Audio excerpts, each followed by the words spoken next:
Waheguru Ji Ka Khalsa, Waheguru Ji Ki Fateh. Welcome to this segment of Coach Gurbani's a-sabad-a-day. Our recitation for the day. Todi Mahalla Panjama Kirpan Tan Man Kilvikh Bhare Sad Sang Bhajan Kar Swami Takan Ko Ik Hare Rahao अनेक छिद्र बोहित के छुटकत थाम न जाही करे जिसका बोहित तिस आराध्य खोटे संग खरे कली सैल उठावत चाहे वे ऊहा ही है तरे जोर सकत नानक किछ नाही प्रभ राखो शरण परे. The literal rendition would read, Kirpan, a niggardly, miserly body and mind, is packed with faults. So it is addressing the miser, and we will see what the miser really means. The point is that in a miserly state, one is filled with Kilvikh, defilements. Only in the company of the Sad, the Guru, that you can cover these defilements. Now, in the first Rahao, there is a reference to Tan Man, body-mind. In the next verse, it is equated to Bohit, to a ship. And the Guru says, Anik chidra bohit ke chutkat tham na jahi kare. Anik chidra, innumerable holes are open in the boat and they cannot be plugged by hand. Jaka bohit tis aradhe. Jaka bohit, worship the one whose boat this is, implying that we are not the owners of this boat. Kote sang kare. So by worshipping the one, you who are the counterfeit will become genuine. We'll see what that means. And in conclusion, with mere words, you would lift mountains. Galli sail uthawat chahe. But we uha hi hai thare. They remain exactly where they are. So Nanak says, there is no strength of our own. Jor sakat Nanak kich nahi. Prabh rakho sarn pare. Refuge of the self, the inner self, is the only way out. So you see, Kirpan is an interesting word. It is derived from the same root as Kirpa. But here's the issue with translating. In the English, we would generally translate it as a miser, someone who is stingy with money, a Scrooge, if you will, almost a caricature, and is an object of mild moral disapproval. But that's not the meaning in this sabad. As I said, it's derived from Kirpan. And Kirpan carries a weight that the English word miser or niggardly cannot hold. In the sabad, Kirpan is the central diagnosis. It is a state of being. It is not a particular bad habit.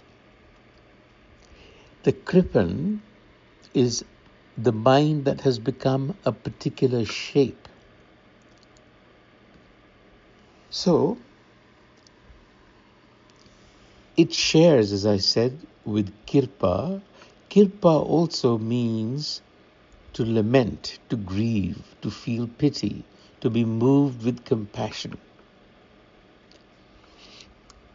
it names a single inner movement, stirring of the heart. But when the heart stirs outwardly, the movement outward creates suffering.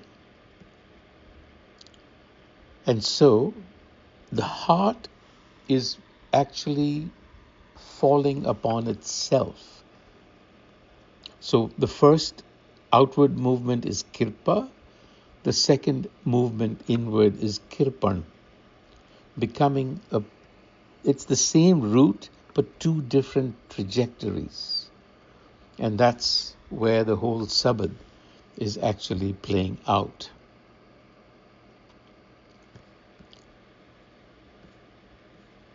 We will find that Kirpan is used in virtually all Indic traditions. For example, in the Brihadra Yanika Upanishad, one of the oldest Upanishads, whoever departs from this world without knowing this imperishable, that one is a miser. This is the existential miser, not someone who failed to give money to somebody. You have the same notion in Buddhist thought, miserliness about the teaching itself. You have the same idea in Sufi thought, where it is called bukhl. And it is miserliness as one of the major diseases of the heart.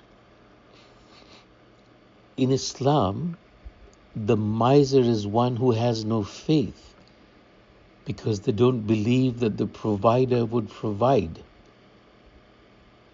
So the Kirpan has built a private theology in which supply is finite. So they grip to whatever they have.